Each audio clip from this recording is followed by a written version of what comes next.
السلام علیکم ورحمۃ اللہ وبرکاتہ۔ الحمد للہ رب العالمین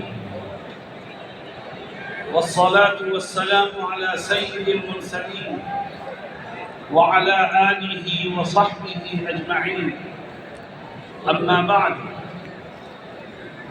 اعوذ باللہ من الشیطان الرجیم، بسم اللہ الرحمن الرحیم۔ إن تنصروا الله ينصركم ويثبت أقدامكم، صدق الله مولانا العظيم۔ صدر محترم، اراکین جمعیت اور مغربی یو پی کے کونے کونے سے آنے والے جمعیت کے ساتھیوں، ملک کے حالات پریشان کن ضرور ہیں مگر مایوس کن نہیں ہیں۔ مسلمان جو خدا پر ایمان رکھتا ہے وہ حالات سے مایوس نہیں ہوا کرتا، بلکہ حالات کے رخ کو موڑنے کی کوشش کرتا۔ آج جمعیت علماء ہند نے، مولانا ارشد مدنی نے آپ کو آواز دی ہے۔ آپ نے اپنے گھروں کو چھوڑا، اپنے کاروبار کو چھوڑا، اپنے آرام کو چھوڑا اور یہاں تک آنے کی زحمت گوارا فرمائی۔ یاد رکھیے، ہم صرف سننے کے لیے جمع نہیں ہوئے ہیں، ہم دیش کے حالات کو بدلنے کے لیے جمع ہوئے ہیں۔ اور ہمیں یقین ہے کہ جب ہم اپنے بڑوں کی قیادت میں جمع ہوتے ہیں تو تاریخ اس بات کی گواہ ہے کہ ظالم میدان چھوڑ کے بھاگنے پر مجبور ہوتا ہے۔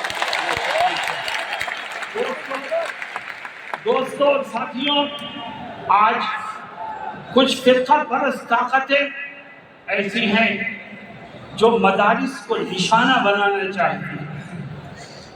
کبھی مدارس کو نوٹس جاتے ہیں، کبھی حساب و کتاب کے بہانے سے داخل ہونا چاہتے ہیں۔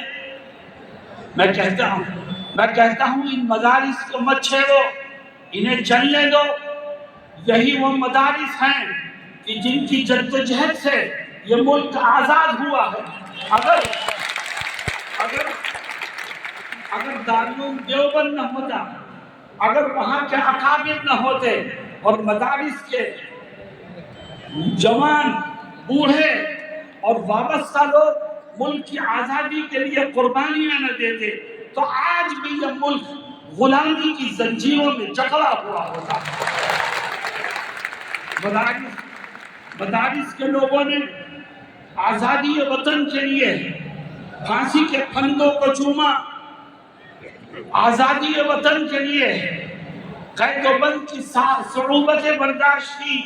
مولانا ارشد مدنی کے والد محترم مولانا حسین احمد مدنی نے اپنے استاد محترم حضرت شیخ الہند رحمت اللہ علیہ اور اپنے ساتھیوں کے ساتھ آزادی وطن کے خاطر مالٹا کی قید میں رہ کر انگریزوں کی صعوبتیں برداشت کی، اور جب مالٹا سے آزاد ہو کر کے ہندوستان آئے تو گھر میں نہیں بیٹھے، پھر میدان عمل میں نکلے۔ کبھی نینی جیل میں بند کیا گیا، کبھی سابرمتی جیل میں بند کیا گیا، کبھی سہارنپور جیل میں بند کیا گیا، کبھی مراد آباد جیل میں بند کیا گیا، لیکن ہر طرح کی قربانی دی مگر دیش کی آزادی کے لیے کسی سے کوئی سودا نہیں کیا۔ میرے دوستوں اور ساتھیوں، جب تک اس دھرتی پر مدرسے باقی رہیں گے یہ دھرتی آزادی کا سانس لیتی رہے گی، اور جس دن مدرسوں پر اوپر قدغن لگانے والے کامیاب ہو گئے تو یاد رکھو اس دھرتی کا وجود بھی مٹ جائے گا۔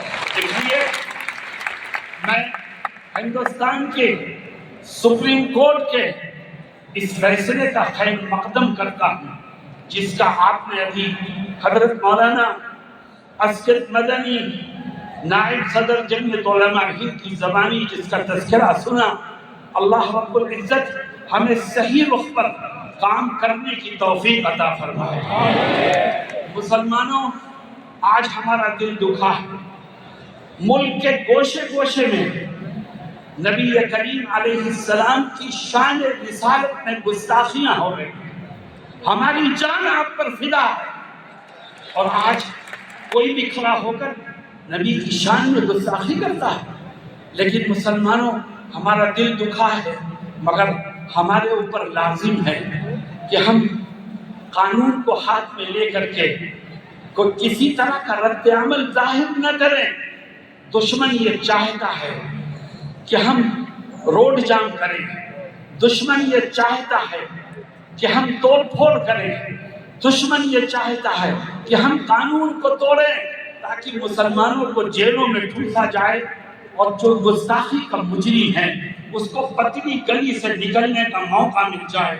آؤ، جمعیت علماء آپ کو آواز دیتی ہے، اور کیا کہتی ہے جمعیت؟ میں اس جلسے کی تیاری میں ایک ضلع میں گیا تھا تو مجھ سے ایک ساتھی نے عجیب بات کہی، کہنے لگے کہ ہمارے ہاں ایک شخص نے نبی کی شان میں گستاخی کی تو ہمارے پاس انٹیلیجنس کے لوگوں کا فون آتا ہے اور وہ پوچھتے ہیں کہ آپ کیا کر رہے ہیں۔ تو ہمارے ساتھی نے، جمعیت کے کارکن نے جو جواب دیا وہ مجھے بہت پسند آیا۔ اس نے کہا کہ ہم کچھ نہیں کر رہے، ہم تو ایڈمنسٹریشن کو دیکھ رہے ہیں، اب تو کرنے کا کام اس کا ہے، ہمارا کرنے کا کام نہیں ہے۔ ہم دیکھیں گے آپ مجرم کو پکڑتے ہیں کہ نہیں پکڑتے، ہم دیکھیں گے کہ آپ اس کے اوپر سخت قسم کی دھارا لگاتے ہیں کہ نہیں لگاتے، ہم دیکھیں گے کہ آپ اس کے خلاف صحیح طور پر کارروائی کر رہے ہیں کہ نہیں کر رہے ہیں، اور اگر نہیں کریں گے آپ تو ہم قانونی طور پر ایسے تمام مجرموں کو قیصر کردار تک پہنچانے کی بھرپور کوشش کریں گے اور کرتے رہیں گے۔ لیکن قانون کے دائرے میں رہ کر کے ہم کریں گے تو ہماری بات میں قوت پیدا ہوگی، ہم اپنے مقصد کو پانے میں کامیاب ہوں گے، اور انشاءاللہ دشمنوں کے دلوں میں ہمارا رعب بیٹھے گا۔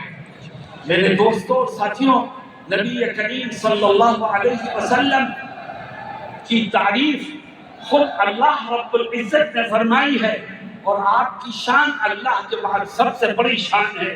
اللہ ہمیں آپ کی عزت اور دنیا والوں کو آپ کا احترام کرنا سکھائے۔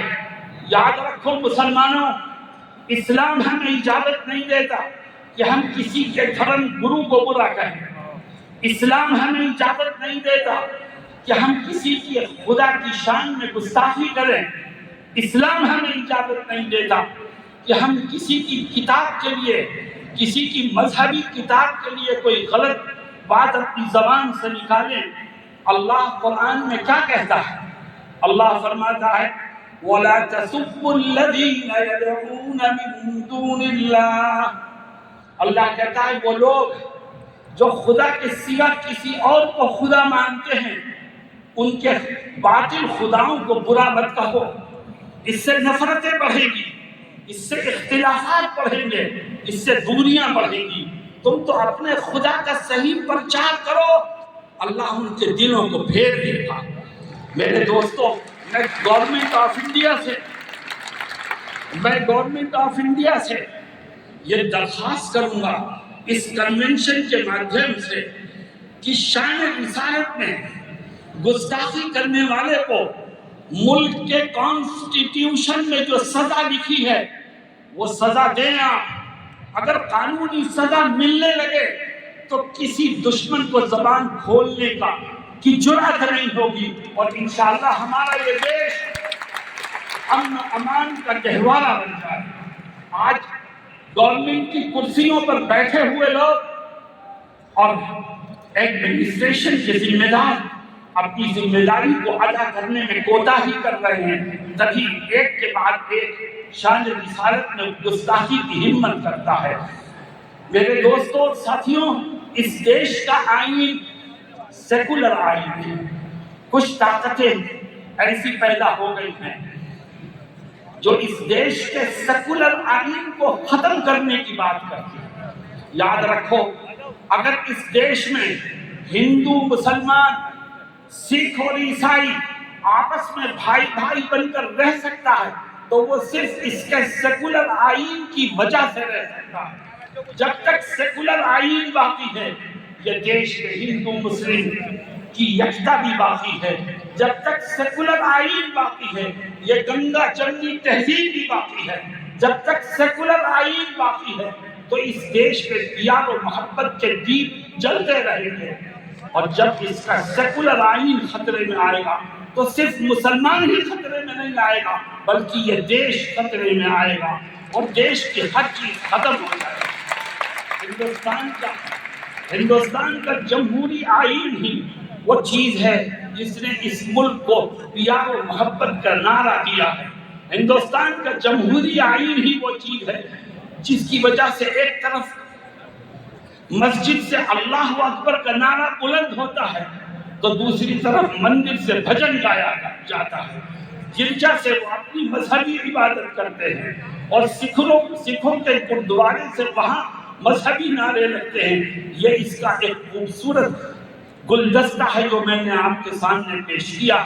جمعیت علماء آپ کو آواز دیتی ہے، اور اس لیے کہ تاکہ ملک میں رہنے والوں فرقہ پرستوں تک یہ بات پہنچا دی جائے کہ یہ ملک رہے گا تو جمہوری آئین اور سیکولر دستور کے ساتھ رہے گا، اور ہم اپنے بزرگوں کے بنائے ہوئے آئین سے چھیڑ چھاڑ کسی کو نہیں کرنے دیں گے۔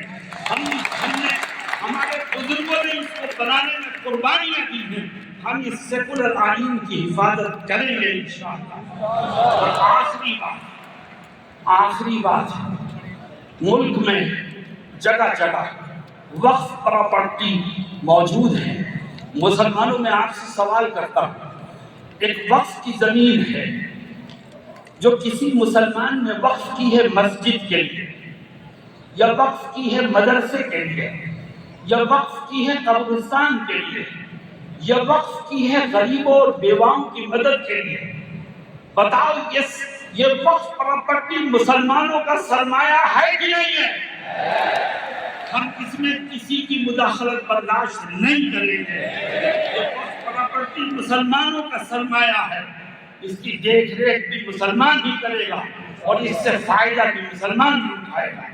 ہاں، اگر کہیں کسی وقف پراپرٹی کے ساتھ چھیڑ چھاڑ ہو رہی ہے، کوئی اس کا مس یوز کر رہا ہے، کوئی اس کا غلط استعمال کر رہا ہے، تو ملک میں قانون بنا ہوا ہے، آپ مجرم کو پکڑ کے سزا دیجیے، لیکن اس کا مس یوز ہونا، اس کے مس یوز کو بہانہ بنا کر قانون کو بدل دینا اور اس میں غیروں کو داخل کر دینا، یاد رکھو یہ جو وقف بورڈ ترمیمی بل آیا ہے، اس سے وقف بورڈ کے مس یوز کو ختم نہیں کیا جائے گا بلکہ اس کی بربادی کے مواقع اور بڑھتے چلے جائیں گے، اس کو ہم کسی طور پر برداشت کرنے کو تیار نہیں ہیں۔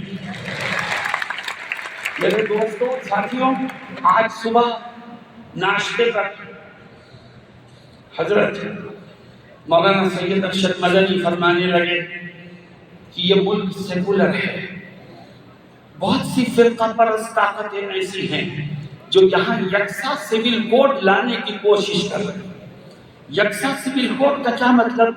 مسلمان اپنے دین و دھرم کو، اپنے مذہبی اور آئینی قوانین کو چھوڑ کر کے ملکی قوانین کے پابند ہوں گے، سکھ ملکی قوانین کے پابند ہوں گے، عیسائی ملکی قوانین کے پابند ہوں گے، ان کے مذہبی قوانین اور ان کا مذہبی تشخص ختم ہو جائے گا۔ مسلمانوں، اعلان کرو کہ ہم اپنی ہر چیز قربان کر سکتے ہیں مگر اپنا دین و ایمان قربان کرنے کو کسی طور پر تیار نہیں۔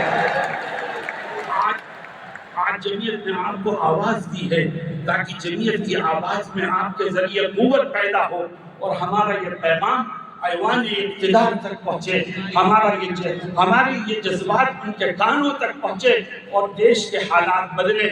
مجھے امید ہے کہ ہم نے اور آپ نے کوشش کی ہے، کوشش کرنا ہمارا کام ہے، کامیابی دینا خدا کا کام ہے۔